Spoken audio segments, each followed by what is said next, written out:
Chers amis, vous êtes sur Afro TV et vous avez très bien fait de nous rejoindre sur la meilleure antenne de la diaspora pour disséquer les thématiques qui vous intéressent.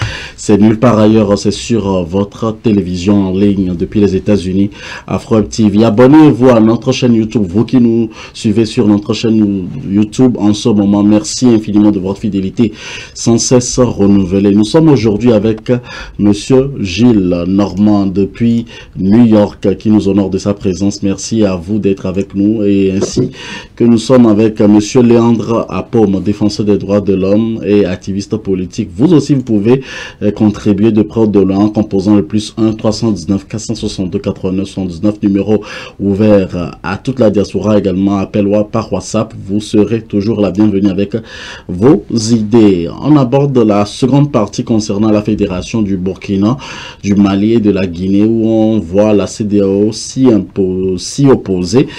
La communauté économique des Afriques de l'Ouest est contre donc l'idée de création d'une fédération Mali-Guinée, Burkina Faso, exprimée par le premier ministre burkinabé Apollinaire, qui a évoqué donc lors de sa visite en fin janvier au Mali la question du fédéralisme entre ces trois pays. À cet effet, donc en référence aux 15 États de l'Afrique de l'Ouest qui la composent, la CEDEAO compte ne pas laisser faire, et bien entendu, a indiqué le deuxième vice-président du Parlement de la CEDEAO, Sani Malam Chabou, dans l'extrait donc de la vidéo enregistrée diffusée le 10 février dernier et reprise par plusieurs médias.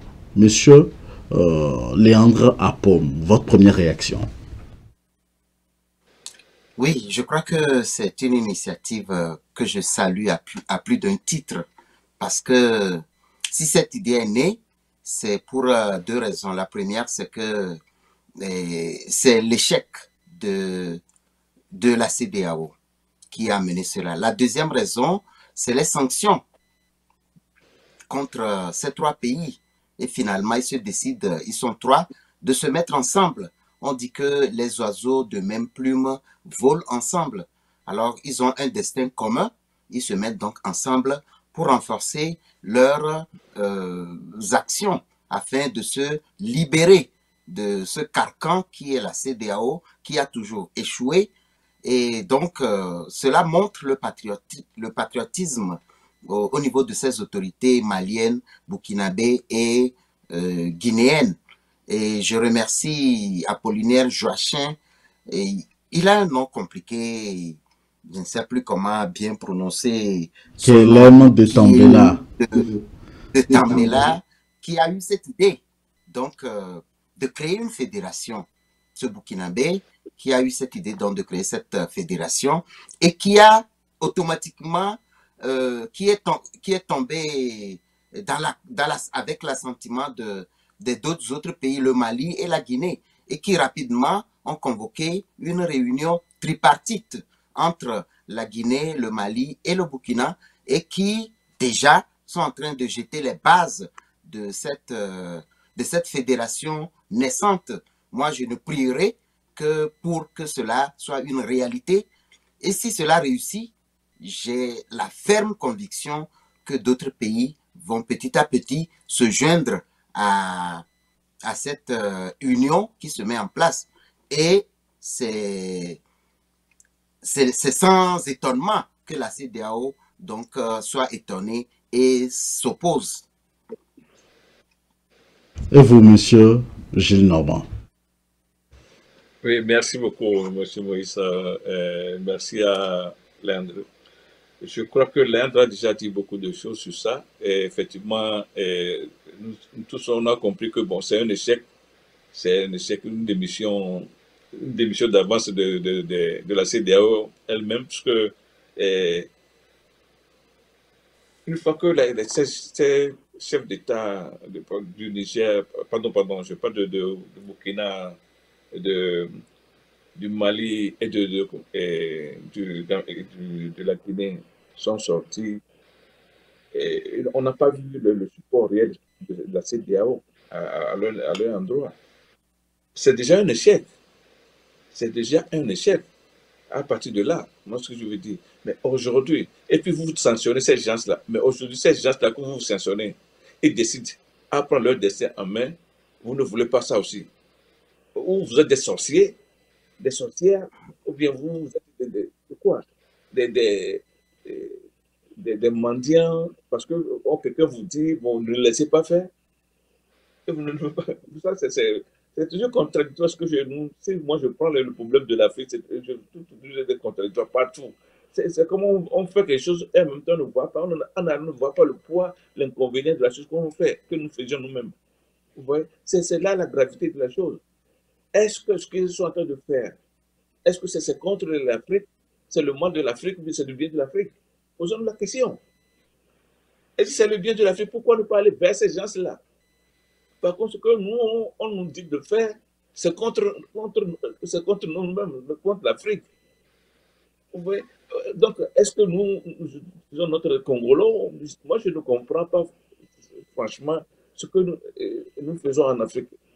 Quand je dis nous, bon, je fais partie, parce que je suis noir, et je suis fier d'être noir, mais est-ce que nous utilisons notre Congolo? Moi, j'invite plutôt que les autres pays qui ne suivent pas encore ces trois pays-là, que ces populations fassent quelque chose. Si réellement ils veulent le destin de leur pays, de l'Afrique, qu'ils fassent quelque chose.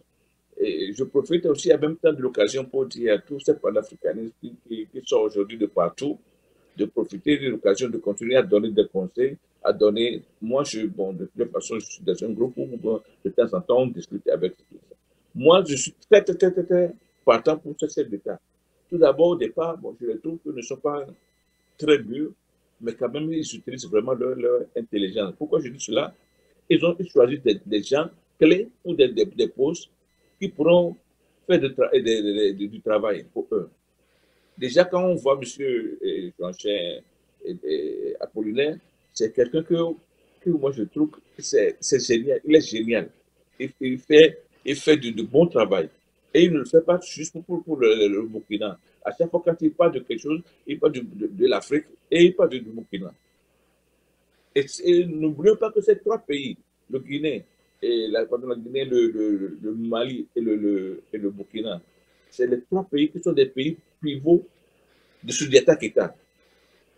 Donc, faisons vraiment, vraiment retour dans l'histoire de l'Afrique. Donc, partant de ces trois pays-là, moi, je crois que l'Afrique essaie de se réveiller.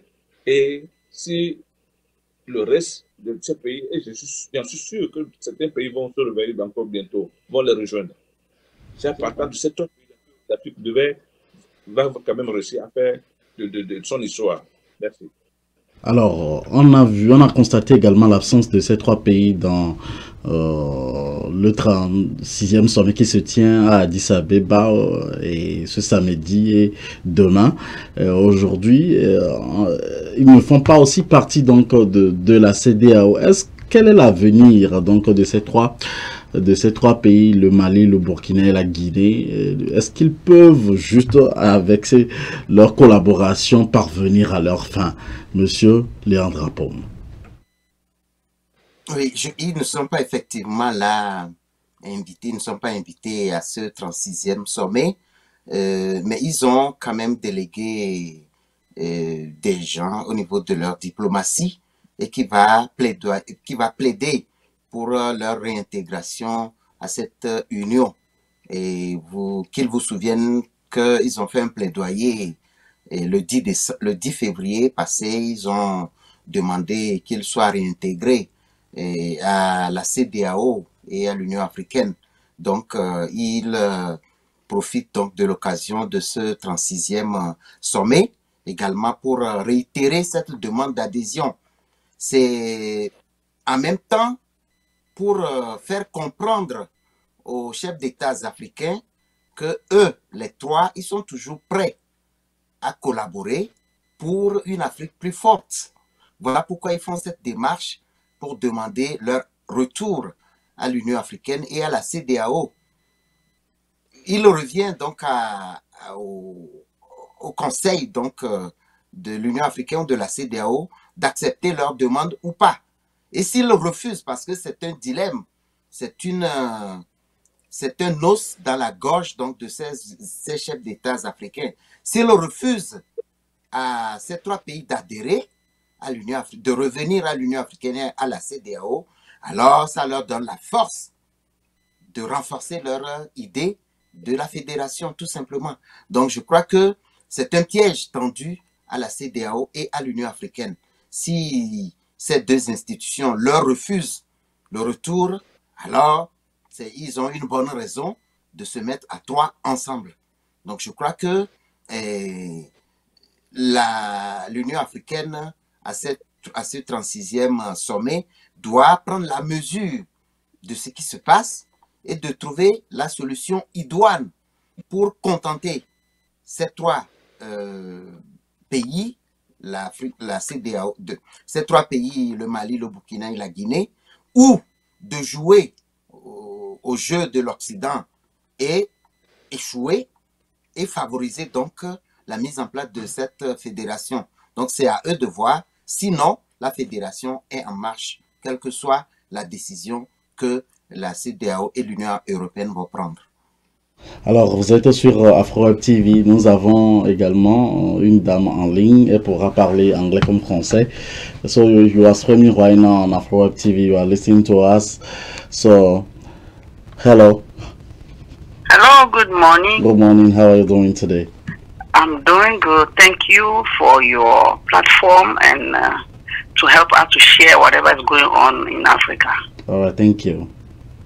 We really appreciate that. So, what is your point of view about the subject today?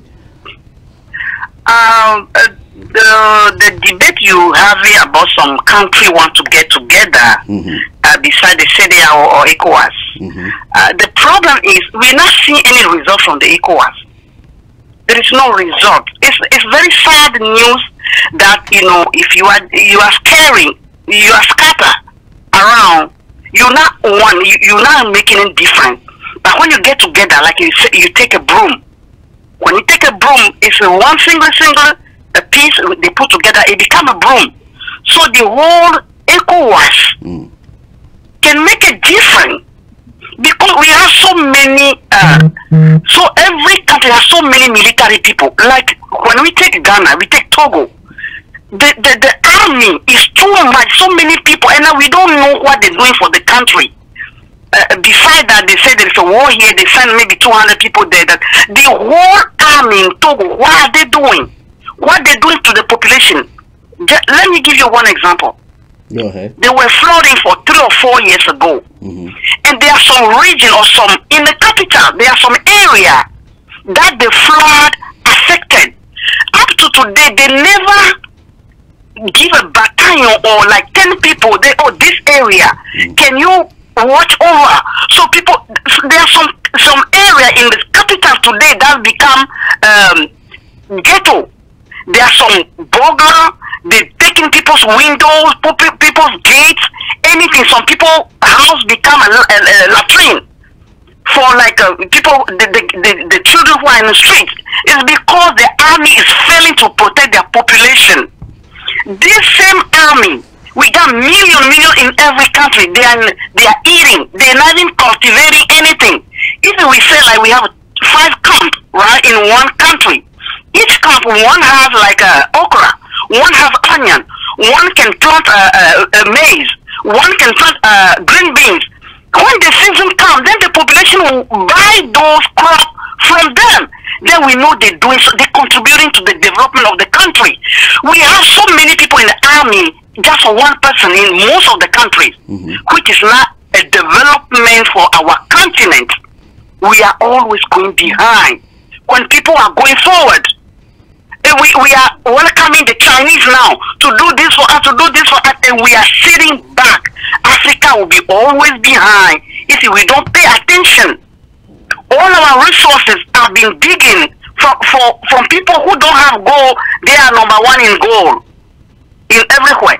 So what I'm trying to get to the point is we have army in every country. Let them do something for us. The army we have, we can put them together. Like they had it already, going to Congo and so on. We can have them in number.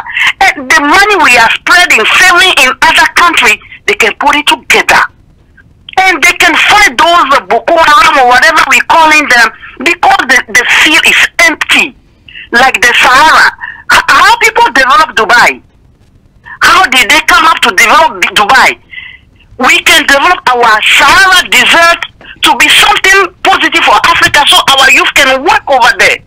Instead of leaving it for people who are fleeing for Libya and all those countries to be a safe haven for them, and now they are engrossing our youth that doesn't have a job. They don't have a job. So when somebody offer them 5,000, give them ammunition, they're killing their own people.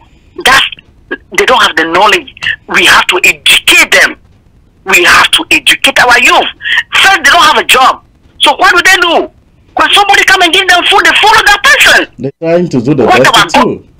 What our government are doing, let them put all those armies together and make one so they can fight. We're not fighting for those three countries that want to get together. Right. People are destroying their village, they are killing them. So please, I'm calling for all our presidents not to be talking, or how can you have organization, you make a law, they say if you want, you can respect the rule. Where did you find that?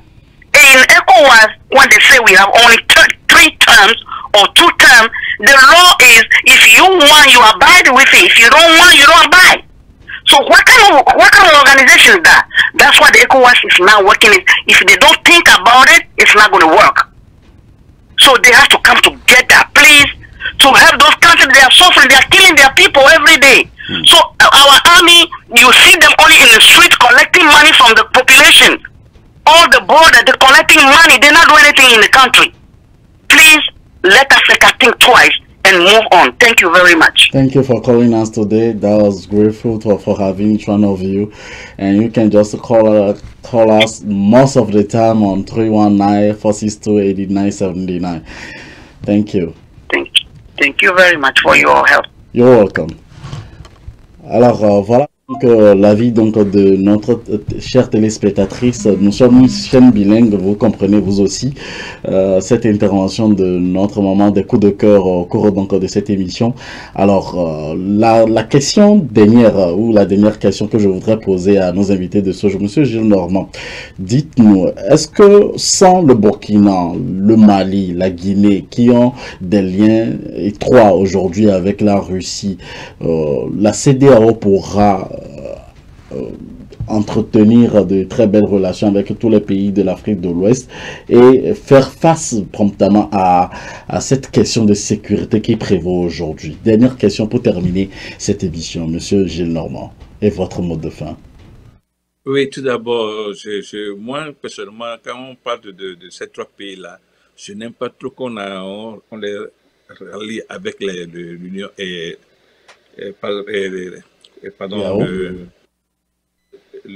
la Russie. Parce que tout le monde, chaque pays a son problème et son destin de faire ce qu'ils veulent. A le droit d'aller vers là où ils veulent. Mais quand on parle de la Russie, c'est comme si c'est la Russie qui les aide à s'en sortir c'est pas tout bien fait le coup d'État. Non, tout le monde a le droit d'aller vers... Jusqu'à présent, on ne voit même pas la Russie derrière ces gens-là. Pas encore, on ne voit pas encore la Russie derrière, ou bien présentée sur leur territoire. Soit disant que nous sommes là pour vous donner des sous. Vous voyez? Bon, ça c'est une parenthèse, c'est ce que je veux dire. Et puis je veux dire, la Russie et ces 3 pays, moi je crois qu'ils ont le pouvoir. Et ils ont le pouvoir parce que quand on parle de la sécurité actuellement en Afrique, l'insécurité, pardon, le problème en Afrique, c'est la zone là qui sont plus concernées. C'est les 3 zones là qui sont plus concernées. Donc si eux, ils s'en sortent aujourd'hui, c'est parce que tout d'abord, on commence par le président du Mali, qui a eu, bon, que la plupart des gens ne le savent pas. Et il a vécu dans la défense, dans la guerre contre ces terroristes plusieurs fois. Il a vu le jeu que la France joue et ce qui se passe contre eux, quoi, avec les terroristes. Et c'est quelqu'un qui a eu vraiment de l'expérience dans ça.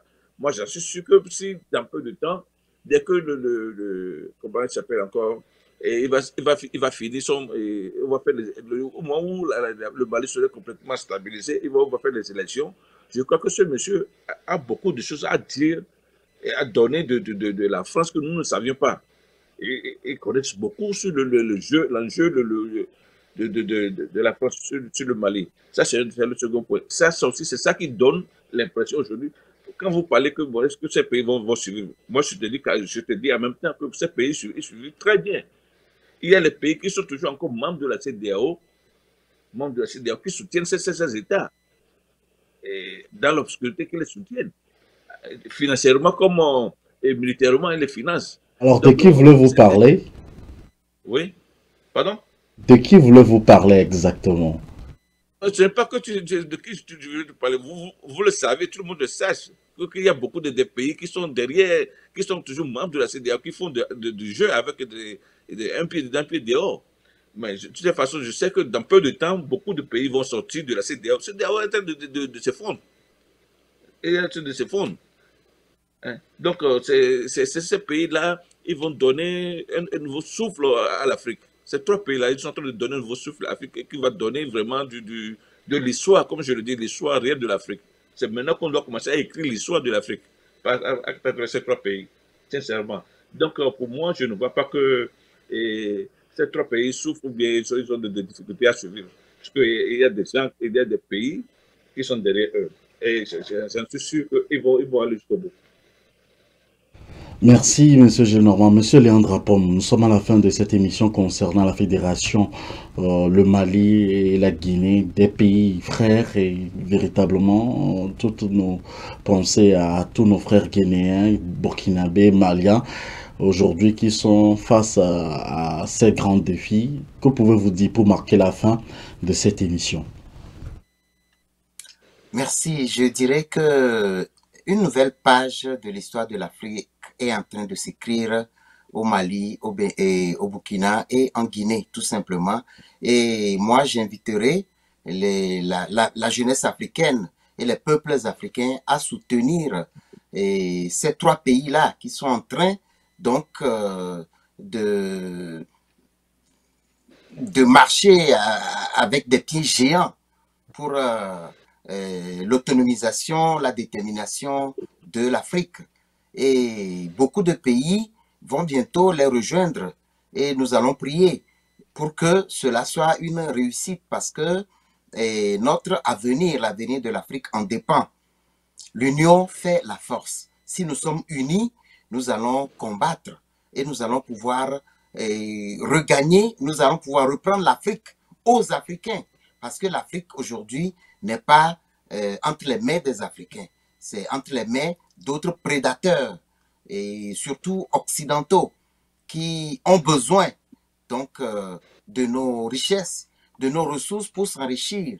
Dès que l'Afrique va reprendre le contrôle de ses ressources, ces pays occidentaux savent qu'ils vont tomber tous. Et voilà pourquoi ils tiennent donc les ficelles, ils tirent les ficelles pour que toutes les initiatives de se mettre ensemble échouent. Voilà pourquoi la CEDEAO s'oppose. Voilà pourquoi l'Union européenne et l'Union africaine également s'opposent. Et je salue l'intervention de Notre-Dame qui est intervenue en anglais. Les armées africaines font quoi? À part aller frapper leurs propres citoyens, aller semer la terreur, le chaos dans les pays. Ils pourront se mettre ensemble et combattre le terrorisme, combattre l'insécurité et créer une Afrique plus sécurisée. Ils sont dans les camps sans rien faire. Quand ils s'ennuient, ils sortent pour aller semer le chaos dans nos villes, dans nos villages et empêcher que les citoyens dorment tranquillement et se réveillent pour aller vaquer librement à leurs occupations. Je crois que nous allons pouvoir soutenir ces trois pays. Continuez pas à mobiliser la jeunesse africaine, continuez pas à mobiliser les panafricanistes afin de pouvoir continuer à réveiller la conscience du continent africain. Merci, Monsieur Léandre Apom. Je rappelle à tous les téléspectateurs que vous êtes défenseur des droits de l'homme et activiste politique. On va revenir sur des sujets véritablement qui concernent votre pays, le Togo, dans d'autres émissions. Merci à vous pour votre disponibilité. Monsieur Gillenormand, vous êtes analyste, vous êtes également président des associations aux États-Unis et vous faites partie de Patriote Togo à qui nous faisons également un coucou. Merci infiniment à vous, tous ceux qui avez suivi ce numéro de votre émission Avis de la diaspora sur les ondes d'Afro-Web TV. On sent véritablement le soutien lorsque vous partagez également vous aussi nos émissions et surtout vous commentez sur notre chaîne YouTube. C'est le lieu encore de dire un infini merci à tous nos panélistes, ceux qui acceptent venir débattre des thématiques qui intéressent beaucoup donc la diaspora et l'Afrique. Et ce sera encore un moment pour nous d'ouvrir l'antenne à vous tous qui aimeraient faire partir de nos panélistes. La liste est toujours ouverte, nos numéros sont ouverts pour toutes les suggestions et pour toutes les remarques. Aucune œuvre parfaite de l'homme, aucune œuvre de l'homme n'est parfaite, alors n'oubliez surtout pas que nous sommes ouverts à vous tous. Merci infiniment à nos panélistes de ce jour et on se voit pour un autre numéro de votre émission Avis de la diaspora sur la même antenne avec le même plaisir. Bon week-end à tous. Pour assurer votre divertissement et vous informer en temps réel, suivez toutes vos